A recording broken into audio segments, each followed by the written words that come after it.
حضرت ابراہیم کی قربانی بھی قرآن نے بیان کی. بات کہاں سے شروع ہوئی؟ جناب ابراہیم نے دعا مانگی، ربی ہب لی من الصالحین، اے اللہ مجھے صالح بیٹا عطا فرما. اولاد کی طلب صرف ماں کو نہیں ہوتی، باپ کو بھی بڑی ہوتی ہے. یہ الگ بات ہے، بچے سپورٹر ماں کے ہوتے ہیں، باپ کو بھی بڑی طلب ہوتی ہے. ربی ہب لی من الصالحین، اللہ مجھے صالح اولاد عطا فرما. پہلے دعا مانگی. رب فرماتا فبشرناہ بغلام حلیم، ہم نے انہیں عقل مند بیٹے کی خوشخبری عطا فرمائی. انہوں نے صالح بیٹا مانگا، اللہ نے حلم والا بیٹا عطا کیا.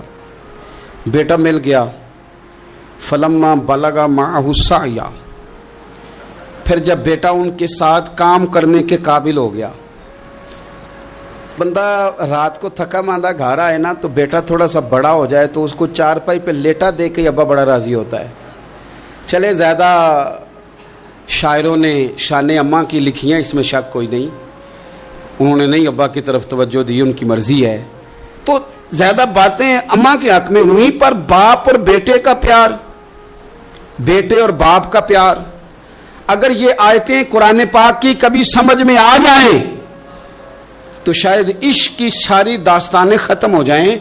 بیٹا بھی اپنے باپ سے بڑا ہی پیار کرتا ہے، باپ بھی اپنے بیٹے سے بڑا ہی. یہ دعا حضرت ابراہیم نے مانگی، یا اللہ صالح بیٹا دے. اللہ نے پھر کہا کہ میں نے خوشخبری دی حلم والے بیٹے کی. فلما بلغ معہ السعی، پھر بیٹا جب ساتھ چلنے کے قابل ہو گیا، قال یا بنی انی ارا فی المنام، کہا اے بیٹے میں نے خواب دیکھی ہے. کیا؟ انی اذبحک، میں تجھے ذبح کر رہا ہوں. فانظر ماذا تری، بیٹے تیری رائے کیا ہے؟ میں نے خواب دیکھ لی، میں ذبح کر رہا ہوں، تو اپنی رائے بتا. رائے اس لیے نہیں پوچھی کہ اگر وہ کہیں گے نہ ذبح کرو تو نہیں کریں گے. رائے اس لیے پوچھی ہے کہ لوگوں کو پتہ چلے کہ جس پتر کی تربیت حضرت ہاجرہ نے کی ہے اور جس کی رگوں میں حضرت ابراہیم خلیل کا خون ہے اور جس کی پیشانی میں نور محمدی چمکتا ہے صلی اللہ تعالی علیہ وسلم، ان کے خیالات کیا ہیں پتہ چلے. اور یہ پوچھا بھی اس لیے تاکہ لوگوں کو سمجھ آ جائے کہ اگر حضرت ابراہیم ذبح کرنے کو تیار تھے تو جناب اسماعیل ذبح ہونے کو تیار. لوگوں کی سمجھ میں بات آ جائے. فانظر ماذا تری، تیری کیا رائے ہے؟ قربان جائیں. یہ بھی انداز ہے بیٹے کا باپ کے ساتھ. یہ نہیں کہا کہ ابا جی ذبح کر دیں آپ، یہ نہیں کہا. قالا یا ابت افعل ما تؤمر، کہا ہے ابا جی آپ کریں وہ جس کا آپ کو حکم دیا جا رہا ہے. رب جو کہتا ہے نا آپ وہ میرے ساتھ کر دیں. اگر اللہ کہتا ہے ذبح کریں تو ذبح کر دیں، اگر وہ فرماتا ہے اس کے ٹکڑے ٹکڑے کریں تو ٹکڑے ٹکڑے کر دیں. جو رب کہتا ہے وہ کریں. مجھے آپ انشاءاللہ صبر کرنے والوں میں سے پائیں گے. کریں، میں تیار ہوں، کریں. بیٹا ہے.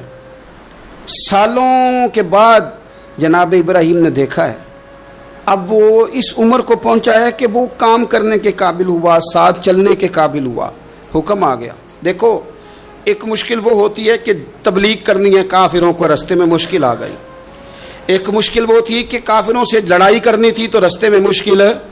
یہاں تو کچھ بھی نہیں، بیٹھے بٹھائے رب نے کہہ دیا کرو بیٹا ذبح. سمجھ آتی ہے کہ یاری تیری سونا ہے پر ازمائشاں بھی تیریاں اگ. اے سونا پرکھیا جامدہ ہی پہلو نال لگاں دے لگ. وہ اپنے پیاروں کو نہ بیٹھے بٹھائے بھی امتحان لے لیتا ہے. کہا میں تیار ہوں، مجھے صبر کرنے والوں میں پائیں گے. فلما اسلم وتلہ للجبین، اللہ فرماتے ہیں جب دونوں حکم ماننے کو تیار ہو گئے تو باپ نے بیٹے کو پیشانی کے بل لٹایا. شیطان بڑا سر پٹایا، دوڑا. میں نے تو گمراہ کرنا تھا آدم کی اولاد کو، یہ کیا بنا؟ اللہ کی رضا کے لیے بیٹا تک قربان کرنے کو تیار ہو گئے. دوڑ کے جناب ہاجرہ کے پاس گیا. پتہ ہے آج کیا ہونے لگا ہے؟ پتہ ہے جناب خلیل کہاں لے گئے ہیں جناب اسماعیل کو؟ کہنے لگی سیر و تفریح کے لیے گئے ہیں، یہی ہیں. کہنے لگی نہیں وہ تو ذبح کر دیں گے. جناب ہاجرہ کہنے لگی کبھی باپ نے بھی بیٹے ذبح کیے؟ کہا ان کا گمان ہے کہ رب کا حکم آیا ہے. فرمانے لگی تم مردود شیطان ہے، اللہ کے نبی کا گمان نہیں ہوتا، رب کے نبی کو وحی آیا کرتی ہے. دوڑ جا ادھر سے. اگر میرے مالک نے میری گود کا پالا مانگا ہے تو ایک اسماعیل ہے. کاش میری گود میں ہزاروں ہوتے، میں ایک ایک کر کے سارے اپنے رب کے نام پہ قربان کر دے. دوڑ کے آیا جناب اسماعیل علیہ السلام، پتہ ہے آپ کے والد کہاں لے جا رہے ہیں؟ فرمایا یہیں سیر کے لیے۔ کہنے لگے نہیں، ان کو تو خواب آئی ہے، رب کا حکم آیا ہے، وہ تو ذبح کر دیں گے۔ تو فرمایا ٹھیک ہے، میرے والد ذبح کریں گے تو میں ذبح ہو جاؤں گا، آپ نے میری بات کو سمجھنا ہے۔ پھر حضرت ابراہیم کے رستے میں آیا، کہنے لگا اے ابراہیم، حضرت جبریل تو آئے ہی نہیں، آپ کو تو حکم حضرت جبریل کے ذریعے آتا ہے، آپ خواب دیکھ کے بیٹا ذبح کریں گے؟ روڑے اٹھائے، کنکر اٹھائے، زور سے مارے، وہ دوسری جگہ آ گیا، پھر کنکر مارے، پھر تیسری جگہ آ گیا، پھر کنکر مارے۔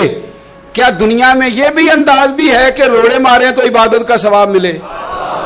آپ میری بات کو سمجھنا یار، روڑے مارو، روڑے کون مارے؟ حاجی صاحب مارے، ایک دفعہ مارے، کہا نہیں 3 دفعہ مارو، 3 دن مارو، آؤ روڑے مارو۔ یا اللہ، روڑے مارنا بھی عبادت ہے؟ پتھر مارے، کنکر مارے، فرمایا مارو نا، تمہیں پتہ نہیں نا کہ وہ ذائقہ کتنا ہے جب میرے خلیل نے میری خاطر روڑے مارے تھے، میری خاطر روڑے مارنا بھی عبادت قرار دے دیا۔ صحابہ نے پوچھا یا رسول اللہ، یہ جو ہم کنکر مارتے ہیں جمرات کو، اس کا بھی ثواب ہے؟ فرمایا یہ تو تمہیں میزان عمل میں قیامت کے دن پتہ چلے گا نا اجر کتنا ہے، یہ تمہیں تب پتہ چلے گا۔ روڑے مارے حضرت ابراہیم خلیل نے، فلما اسلم وتلہ للجبین، دونوں تیار ہو گئے، باپ نے بیٹے کو پیشانی کے بل لٹایا۔ مفسرین کہتے ہیں خود کہا تھا جناب اسماعیل نے، ابا جی سیدھا لٹا کے ذبح نہ کرنا، ہو سکتا ہے چہرہ دیکھیں تو آپ سے چھری نہ چلائی جا سکے، آنکھوں پہ پٹی باندھ لو، مجھے الٹا کر کے لٹا لو اور میرے ہاتھ پیر باندھ لو۔ بیٹے وہ کیوں؟ کہا آپ والد ہی نہیں، پیغمبر بھی ہے، پیغمبر بھی جد الانبیاء، ابو الانبیاء ابراہیم خلیل، ایسا نہ ہو کہ میں موت آتے وقت تڑپوں تو کچھ خون اڑے، تو میں اللہ کے نبی کی بے ادبی نہیں کرنا چاہتا، مجھے ذرا باندھ لے۔ باپ نے بیٹے کو باندھا، چھری پکڑ لی اور گردن پہ چلائی، فلما اسلم وتلہ للجبین۔ آپ کبھی مزہ تو لے ان آیتوں کا، دونوں تیار ہو گئے، باپ نے بیٹے کو گردن کے بل لٹا لیا، وَنَادَيْنَاهُ أَن يَا إِبْرَاهِيمُ، رب فرماتے ہیں ہم نے آواز دی اے ابراہیم۔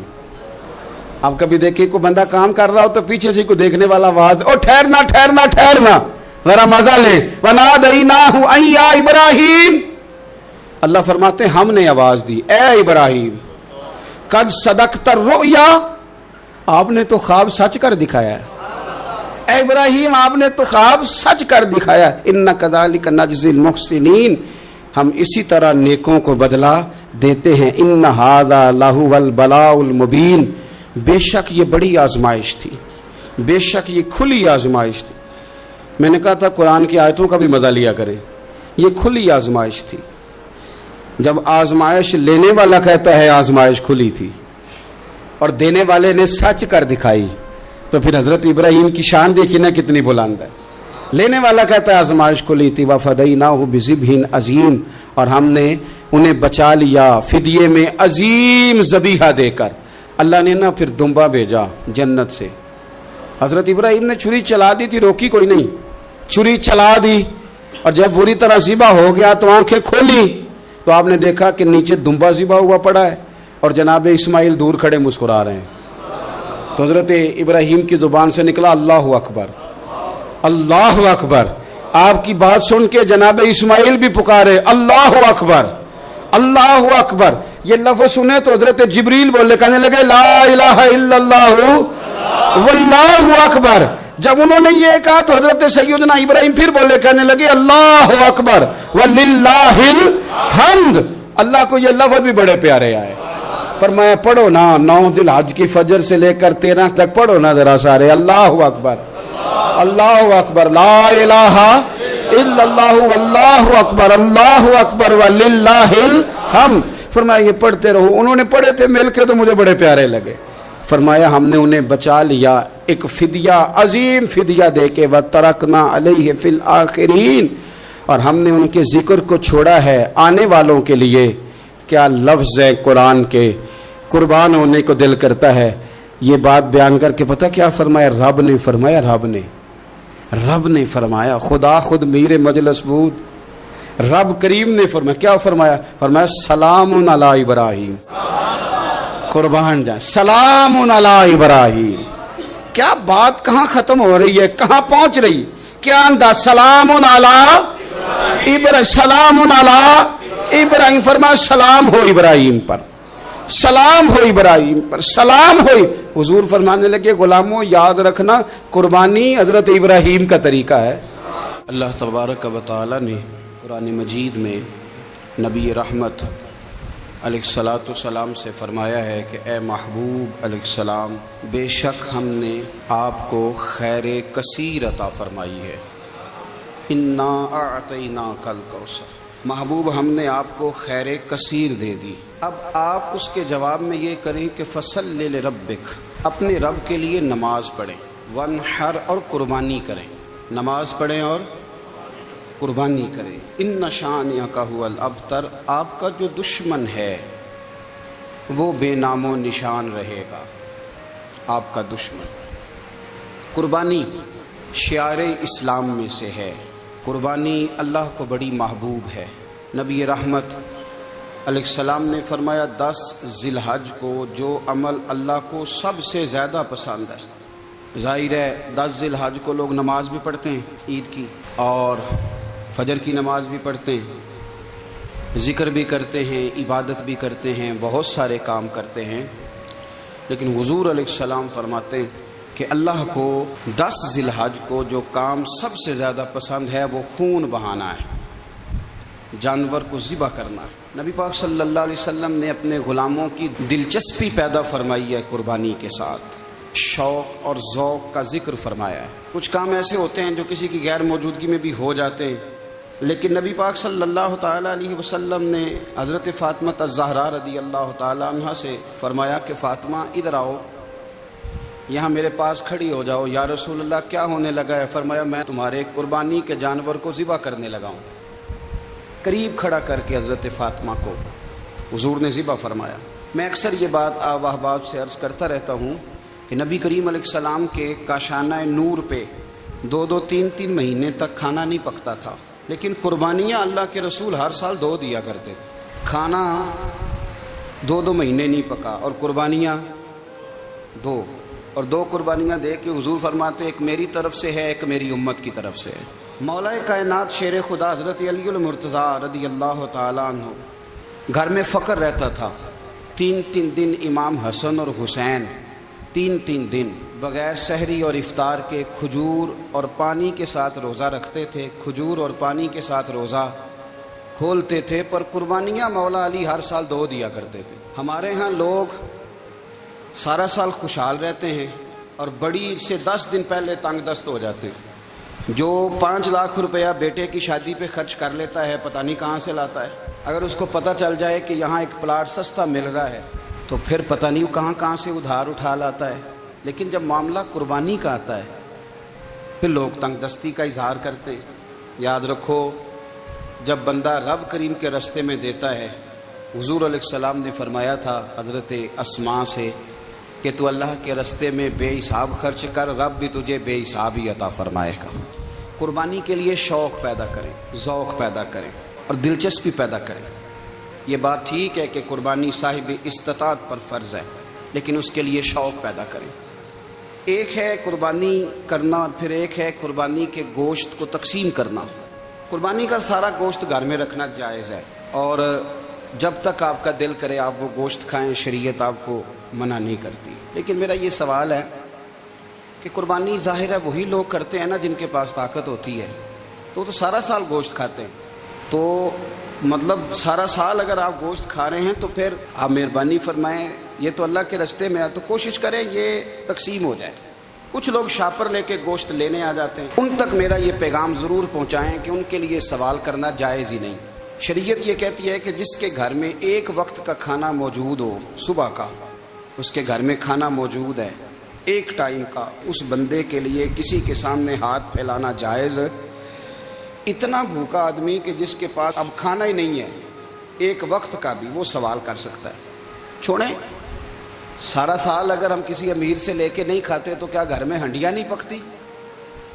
بالکل نہیں سوال کریں، قطعاً کوئی ضرورت نہیں، یہ جائز ہی نہیں ہے سرے سے.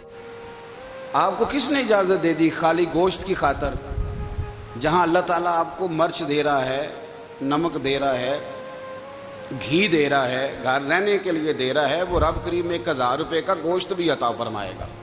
اور اس سے اگلی بات یہ کہ شکوہ بھی نہیں کرنا کہ فلانے نے اتنی قربانیاں کی تھی تو پتہ نہیں کہاں لے گیا ہے۔ اس نے کی تھی نا، پیسے کس کے تھے، ذبح کس نے کیا، تو آپ ذمہ دار ہیں کہ وہ کدھر لے کے گیا ہے۔ یہ بحث کرنے کی بھی اجازت دین ہمیں نہیں دیتا، تنقید کی بھی اجازت دین ہمیں۔ اس بات کو بھی ضرور ذہن میں رکھیں کہ ہم کہتے ہیں میں نے ابا جی کی اس سال کرنی ہے، اور پھر اگلے سال اماں جی کی کرنی ہے، اور پھر اس سے اگلے سال میں نے اپنی کرنی ہے۔ جس بندے کی جیب میں پیسے ہیں قربانی اس پر واجب ہے، اس کے ابا جی پر واجب نہیں۔ اگر ابا جی کے پاس الگ پیسے ہیں تو ابا جی پر قربانی واجب ہوگی۔ ہاں اگر آپ کی جیب اجازت دیتی ہے تو آپ 3 قربانیاں خریدیں یا بڑے جانور میں 3 حصے ڈالیں، تو اب آپ 2 والدین کی ہو گئی، 1 آپ کی اپنی ہو گئی، لیکن جب تک آپ پر واجب قربانی آپ نہیں دیتے تب تک والدین کی قربانی دینا درست نہیں ہے، کیونکہ یہ دین میں واجب ہے۔ جو نماز آپ پہ فرض ہے وہ آپ نے پڑھنی ہے، اور جو ابا جی پہ فرض ہے وہ ابا جی نے پڑھنی ہے۔ اس مسئلے کو بھی ضرور ذہن نشین کریں۔ اس سے اگلی بات جو اور زیادہ ضروری ہے اس کا ضرور خیال فرمائیں، حصے ڈالے جاتے ہیں قربانی کے حصے، تو 6 حصے ہو گئے، اب 7واں حصہ مل نہیں رہا، تو ایک تگڑے سے بندے کے پاس جا کے مالدار سے کہا کہ چودھری صاحب حصہ ڈال لیں، ایک حصہ کم ہے۔ چودھری صاحب کہنے لگے کہ میں نے تو پہلے بھی 4 بکرے لیے ہوئے ہیں، تو چلو اگر تم کہتے ہو تو چلو بڑا گوشت آ جائے گا، تکے ہی بنا لیں گے، چلو بڑا گوشت بھی 10 کلو آ جائے گا تو کباب کے لیے رکھ لیں گے، چلو رکھ لو حصہ۔ اب 6 بندوں کی نیت قربانی کی، 7ویں کی گوشت کی، اس کی نیت قربانی کی، پچھلے 6 کی بھی قربانی نہیں ہوگی، وہ بھی گئے کام سے۔ آپ اس بات کو سمجھیں کہ قربانی کا مطلب یہ ہے کہ خالص اللہ کی رضا کے لیے مخصوص وقت میں مخصوص جانور ذبح کرنا۔ اس لیے یہ ضرور توجہ کریں اس بات پر کہ ہم کئی لوگوں کو فورس کر کے شامل کر لیتے ہیں۔ بندہ مالدار ہوتا ہے وہ بھی کہتا ہے چلو ٹھیک ہے کوئی حرج نہیں، لیکن وہ نامینیٹ کرے گا۔ اگر اس نے اپنی قربانی رکھ لیا تو پھر وہ بتائے گا یہ قربانی کس کی ہے، والدین کی ہے، کس کی ہے۔ تو قربانی اس ترتیب سے کریں کہ اس کے سارے مسائل سے آگاہی حاصل کریں۔